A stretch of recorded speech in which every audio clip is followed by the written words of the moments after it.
Ky podcast vjen për ju me mbështetjen e X1, Philip Lane Residence dhe 1001 Solutions. Përshëndetje, jemi në podcast, jemi në radar, jemi në rubrikën ku i dedikohemi shpirtit ton, i dedikohemi gjërave që ka bëjmë me energjitë tona, me ndjesitë tona, me ne është bashkuar si gjithmonë trajnera shpirtërore, zonja Sonila Vogli. Zonja Vogli, shumë faleminderit që jeni me ne. Faleminderit juve si gjithmonë. Ditën e sotme ne do të flasim për manifestimin, shumë i rëndësishëm, por për ta kuptuar në vetvete, çfarë është manifestimi? Çfarë ne kuptojmë? Me manifestim ne kuptojmë arritjen e një dëshire ta bësh realitet.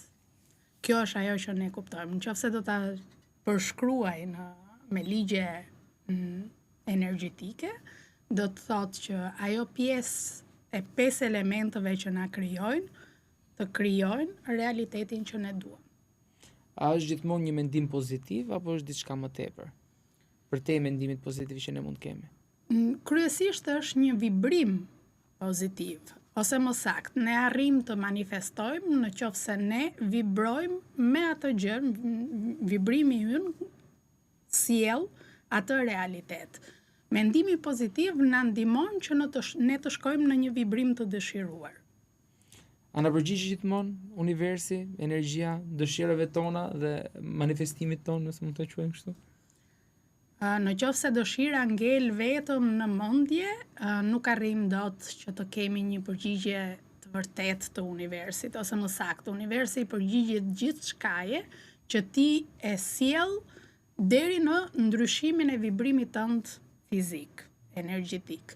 Po që se ajo dëshirë, apo ajo koncept që ne duam të arrijmë, një realiteti që duam të arrijmë, ka më shumë negativitet në bazë, në më thonë, mos që ti nuk e beson që do të arrish ndonjëherë, sepse mund ta thuash me mendje, dua të arrij këtë, dua të kem pallatin më të madh në Tiranë, kem në pronësi pallatin më të madh në Tiranë. Po në realitet ti këtë gjë nuk e beson në vetvete, thellë në vetvete, nuk e për ta arritur asnjëherë. Kështu që duhet bërë një ndryshim nga a është universi që nuk po më përgjigjet, apo jam unë ai që me të vërtet nuk di se çfarë po dëshiroj. Si funksionon sipas jush lidhja mes mendimit, emocioneve dhe qëllimeve që ne mund të kemi? Fillon gjithçka nga qëllimi. Fillohet nga një dëshirë apo nga një qëllim që bëhet pak nga pak, kalon në një mendim, kalon në një projekt, ndjehet në emocion, pastaj kalohet në realitet. Domethënë fillohet gjithmonë nga një qëllim. Cili është ndryshimi mes të dëshiruarit dhe manifestimit dhe qëllimit që ne mund të arrijmë? Siç e thash më parë, ne ndonjëherë dëshirojmë gjëra që në të vërtet nuk janë reale. Domethënë që në të vërtet ne nuk i besojmë në vetvete. Kështu që dëshira jonë mund të jetë shumë larg asaj gjëje që ne na përket apo që ne mund të arrijmë me vibrimin që ne kemi në këtë momente. Gjëja e parë që duhet të bëjmë është që të kemi të qartë se çfarë jemi duke dëshiruar. Kështu, për shembull, të jesh i lumtur është një dëshirë jashtëzakonisht shumë e madhe. Shumë e gjerë. Duhet të jesh pak më i qartë në vetvete se si do të arrish atë lumturi, apo se ku ti mund të arrish atë lumturi. A e njeh apo nuk e njeh atë emocion? A duhet të imagjinojmë çdo ditë realitetin që ne duam të arrijmë? Imagjinata bën një punë shumë të madhe.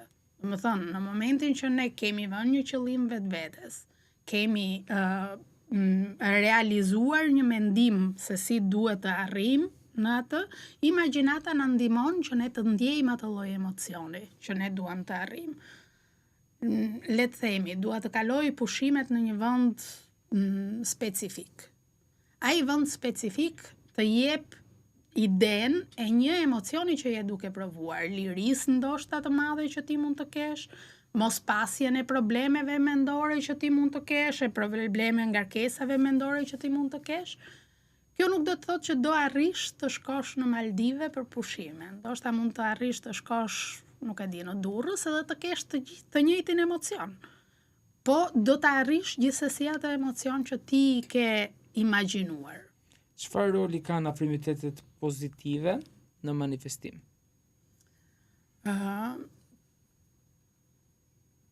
ndihmojnë që ti të krijosh një mendim pozitiv, edhe që nga ai mendim pozitiv të kalosh në një emocion pozitiv edhe të kalosh në një qëllim të caktuar.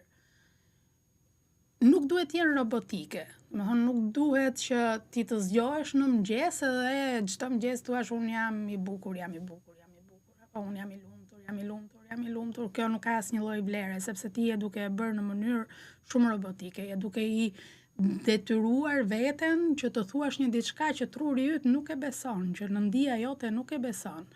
Duhet që ato afirmime që ti bën të kenë një bazë edhe që ti krijosh edhe një situatë për të arritur në një afirmim. Kështu që duhet pak meditim në fillim, të qetësosh pak mendjen, pastaj të dish edhe se çfarë do të arrish. Në momentin që ti vendos se çfarë do të arrish, atëherë ai afirmim të ndihmon për të arritur në atë emocion, në atë mendim dhe në atë emocion. A mund të na begoj frika, po ashtu dyshimet dhe mendimet negative tek manifestimin që ne do bëjmë?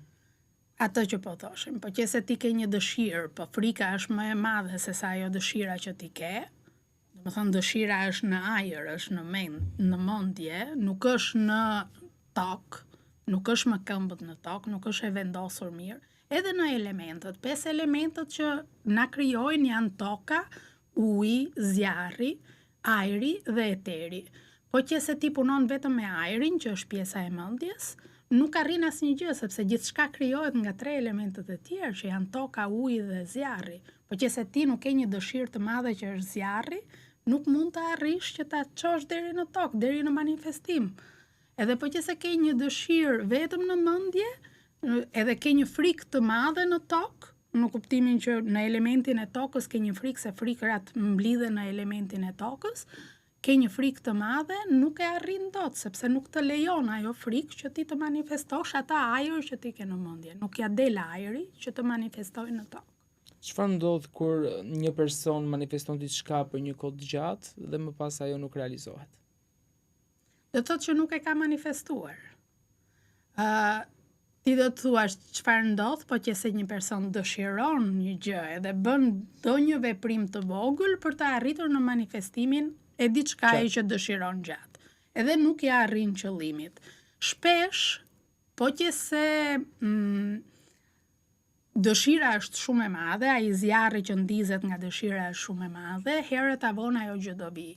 Le të themi që për të arritur nga një dëshirë në një manifestim real në tokë, në kuptimin e jetën tonë të përditshme, duhet pak kohë, duhet edhe pak punë, po duhet edhe pak kohë.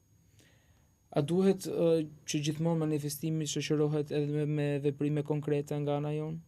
Ajo është gjëja kryesore. Do të thonë duhet që qëllimi të jetë i saktë, edhe që ti të vendosësh që ato mendime ti kalosh në emocione, që pak nga pak ti të bësh një hap drejt asaj gjëje që do të manifestosh. Po qëse ti nuk bën asnjë veprim, nuk do arrish asnjë gjë. Vetëm duke fantastikuar, vetëm duke imagjinuar, nuk arrihet në manifestim real. A mund të manifestojmë para, sukses në punë, ndoshta edhe qëllime tjera që ne mund t'i vendosim vetes? Gjëja më e lehtë për të manifestuar është një ndjesi, është një emocion që ti ndjen. Për shembull, në qoftë se paraja ty të jep ndjesinë e të qenit i sigurt në këtë jetë. Domethënë që të mos kesh asnjë mendim, të mos të mungojë asnjë gjë bazike. Ajo është ndjesia që të jep paraja. Në qoftë se ti ndjen atë ndjesi, do vi edhe paraja. Do vi në radhë të parë ndjesia që nuk ka rëndësi do vi me para apo pa para, në kuptimin që ti mund të ndjehesh i sigurt edhe për shembull në shtëpinë e prindërve. Kështu që një moment që ti je larg familjes, apo je larg prindërve, apo larg atij ambienti që të ka bërë të ndjehesh i sigurt, sepse mendja jote atë njeh si vend të sigurt.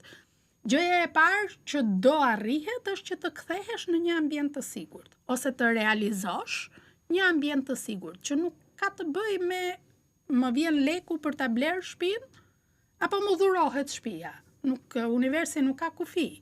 Kështu Kështu që ti nuk e di, ti mund të kërkosh lekun për të blerë shtëpinë për shembull, do të manifestosh paran, po në të vërtetë do të ndjen një nesigurisë, dhe mund dikush të të dhurojë një shtëpi, një gjysh apo një daje stër largët, të bëj të gjesh një testament të tij që të ka dhuruar një shtëpi.